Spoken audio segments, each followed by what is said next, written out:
Okay, g'day, Rudy here. I hope you enjoyed that rather than having to skip a commercial. All right, so I started this channel just over a year ago, April actually, on the basis of sort of what I'm going to go through now, which was everyone saying, oh, the VAS VGS is the only combo you need. Well, it's full of shit. So I've actually come across a new all-in-one ETF that I want to get to today. So hang in there, all right? So we'll just work through it methodically.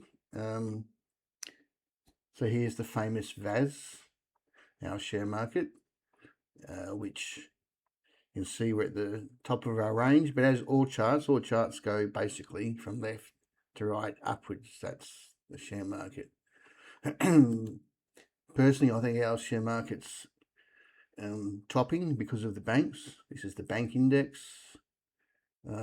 Strong believer in the resource index. If you join my membership, you'll find out more about that anyway. And then there's the VGS. So again, you can see the left to right. Okay, so what should I be? 50-50, 80-20, 70-30?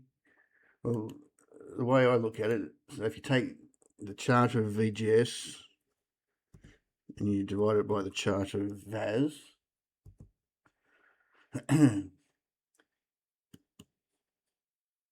ASX, and make sure you get the ASX version, not the German. Okay, so going up means numerator over denominator. So VGS is outperforming. There's periods here. VAS and VGS have a bit of a tussle in here, but since 2015, 90%. So basically, you just want to stick your money in VGS and have nothing in VAS, and that makes sense because Australia, we're nothing. We're a blip in the ocean. So why would you be so overweight? It's one of my bugbears with superannuation default options too. But that's for another case, which is actually so VD. Okay, so we now know VGS. Just invest VGS for the long term over VAS. All right. What about this VDHG, which is actually very close to your high growth default super fund option? So how does that go against VGS?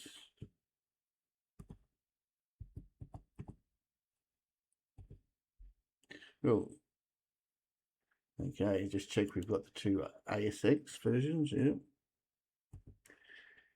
So going down, so VGS outperforms VDHG. Okay, so VGS is still the winner. Now my default one has been IOO. Like if you just want to set and forget and don't think about it, don't try and maximise profits by buying and selling, which is basically the top 100 most influential global institutions. Okay, so if we take its ratio over VGS,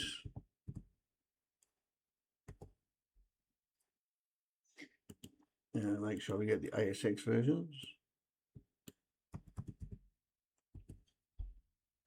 So you can see here, IOO outperforming VGS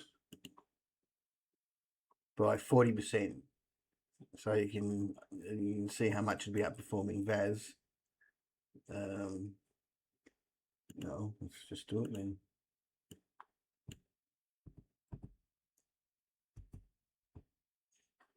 Okay, so if you had a 2015, 225%.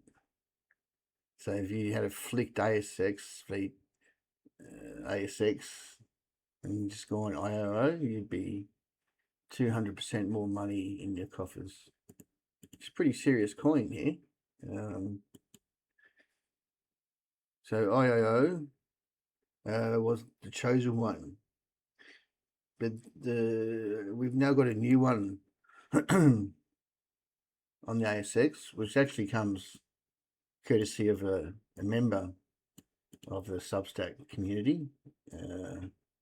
We have an active management community who threw this one in front of me, GTUM, which I like. This will become the new chosen one. So it's applying. So it's basically 200 global, 200 global companies, which includes Australia, with above average momentum scores, updated every 2 months.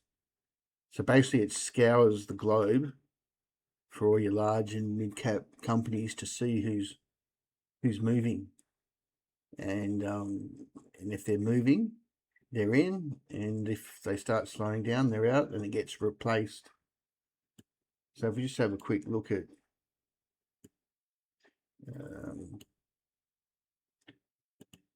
actually, we'll go through the. We'll just have so you can see, because we'll go through some of these companies. So IT, healthcare, industrials, communication, IT, financials, materials, and materials. So we're in the channel very focused on materials, resources. Then we've got a few more. Financials, industrials, financials. And then now Rio Tinto gets a gig. So this is what it looks like. Now, it hasn't been around for very long, but there is actually so this SPMO is the same ETF, but it's based on the listed in the new American Stock Exchange. So using that as a proxy, if we do SPMO over IOO, so you can see going up, SPMO has been outperforming IOO quite clearly. So if we look at just the top holdings in GTUM, so there's going to be, well, if you follow the share market, computer chip companies have been flying. So Micron's, this is in the order of weighting. Micron,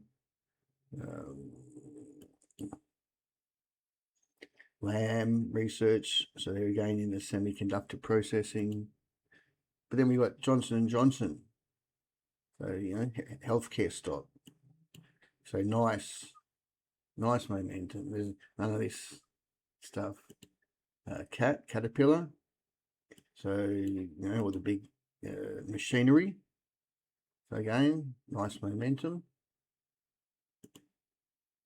SanDisk, again in the chips, that's going for another run. AMAT, so again involved in the semiconductor industry. HSBC, it's a global bank. Intel, again in the chips. We actually bought Intel last week in our US share model portfolio, so it was good to see it's in here. ASML, it's another one in semiconductors. Newmont, so Newmont's actually been April we started. There's a few gold mining ETFs which we've been in for the last 12 months, and recently did a buy again. So Newmont, Agnico is another gold miner who we've actually been in making 25, about there. We bought a gold miners ETF, which holds these two in it, and then we've got Rio, who again we've been buying for a while. We did sell, and then just recently bought Rio back. It went ex-dividend last week, so the red candle. So it's got some nice shares or ladies in there. So if you're in VAS, VGS, well, it's, I understand why you're in it, because everyone told you to. All those smiley face guys with their thumbnails on the YouTube video. So hopefully, if you're just starting out, we're going for the GTUM. All right, so GTUM is where you want to be.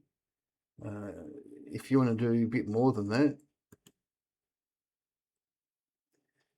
I've currently got a few model portfolios. One of them is an ASX ETF model portfolio, which we started in April last year, as we said, which is up 109% since April. We have a US ETF, so ETFs in the US, because there's a lot more ETFs available on the US, so better variety. And so again started in April. That's up 165%. So if you're interested in that, in the description there's a link to join us on Substack. Otherwise, if you're happy just going with that one ETF, I reckon that's the best thing you can do.